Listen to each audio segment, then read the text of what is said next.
Ba't ang ganda mo ngayon? Oh my gosh, thank you for asking. Oh, thank you for asking. Kakasabi ko pa lang nga, sabi ko, hindi ba ako blooming, guys? Blooming ka! Thank you! Thank you so much. May bago kasi akong, may bago kasi akong crush. Kaka-discover ko lang, kagabi, sa Lovely Runner. Oh. Ba't kagabi lang? Kaya, hindi ganito kasi, ganito. Kasi, I'm sure nakita nyo, kung meron, kung nakakita nyo sa post ko kay Kim Soo-yeon. Oo, yeah, Suwon. Yes, nilayuan ko yung, nilove you. Sa Kim Soo-yeon po, sa Queen of Tears po. Ay,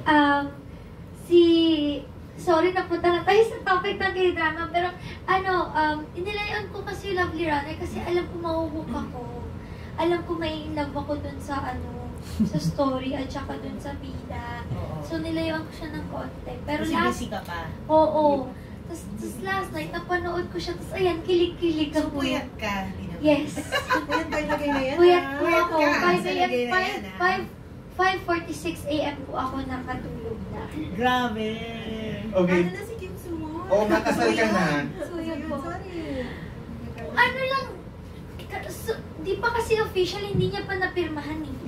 Next time, pagbalik niya ulit. At saka, I think kaya lang ako blooming eh, kasi match lahat ng alakas ko din, syempre. Because of Luna din, nagiging mas blooming po ako siguro. Okay, ano na lang din, kasi syempre may mga endorser ka.